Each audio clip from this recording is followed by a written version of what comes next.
উচলপুকুরি গ্রামের জাগ্রত বুড়াবুড়ি দেবীর কাহিনী। নমস্কার বন্ধুরা, স্বাগত আমাদের চ্যানেলে। সম্পূর্ণ তথ্যটি সংগ্রহ করা আপনাদের কাছে অনুরোধ, ভিডিওটি আপনারা সম্পূর্ণ দেখুন।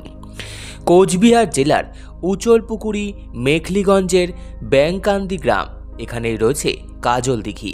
টলটলে জল, চারিদিকে সবুজ, পাশে দাঁড়িয়ে রয়েছে বটগাছ। একদিন স্থানীয় এক ব্যক্তি হঠাৎই অসুস্থ হয়ে পড়েন।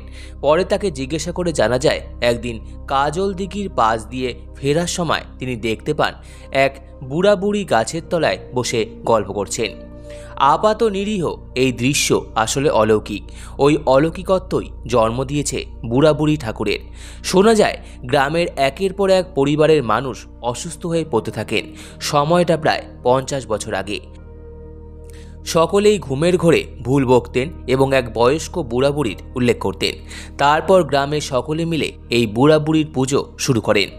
আরেকটি ব্যাখ্যাও পাওয়া যায় এই লৌকিক দেবদেবী নিয়ে। প্রায় 100 বছর আগের কথা। কাজল দিঘির পাশে জমিদার চন্দ্রকুমার রায় সরকারের বাড়ি। তিনি একদিন ভোরবেলায় প্রথম দেখেছিলেন একটি সোনার থালায় ভেসে উঠেছে দুটি মূর্তি, একজোড়া বয়স্ক বুড়াবুড়ির মূর্তি। ওই মূর্তি দুটি অদ্ভুতভাবে ভেসেছিল জলে। জল থেকে তুলে আনেন জমিদার, তারপর ভেসে যায় সোনার থালা। এরপরও জমিদারের আমল থেকেই শুরু হয় পুজো। তবে তখন খড়ের চালা তৈরি করে পুজো করা হতো। এমনকি সময়ের সঙ্গে সঙ্গে অনেকে ভুলেও গিয়েছিল এই পুজোর কথা।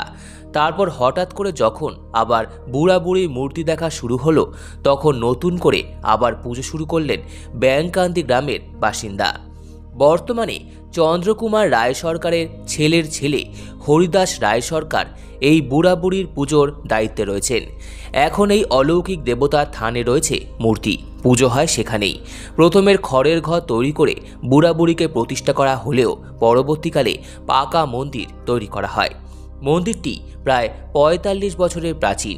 এছাড়াও এই মন্দিরের প্রতিষ্ঠা করা হয়েছিল দেবী বাসন্তীর মূর্তি। প্রতি বছর চৈত্র মাসে বাসন্তী পুজোর সময় বুড়া বুড়ির পুজো হয়। পুজোর উপকরণ বলতে লাগে ঢাক, ঢোল, ফলমূল, বাতাসা আর কলা। এছাড়া আতপ চালের ভোগ ও খিচুড়ি রান্না করা হয়। এই পুজোয় কোনো রকম বৈদিক মন্ত্রপাঠের নিয়ম নেই। দেবতার নামে মন্ত্রপাঠ করা হয়। আগে ভর হতো, এখন ভর হয় না। প্রতি বছর নতুন করে মূর্তি বানিয়ে পুজো করা হয়। বাৎসরিক পুজোর পাশাপাশি নিত্য পুজো চলে আসছে এখানে। এভাবেই লৌকিক দেবতারা আপনজন হয়ে ওঠে। সম্পূর্ণ ভিডিওটি দেখার জন্য আপনাদের সকলকে অসংখ্য ধন্যবাদ। ভিডিওটি ভালো লেগে থাকলে লাইক, কমেন্ট, শেয়ার এবং চ্যানেলটিকে অবশ্যই সাবস্ক্রাইব করুন। ধন্যবাদ।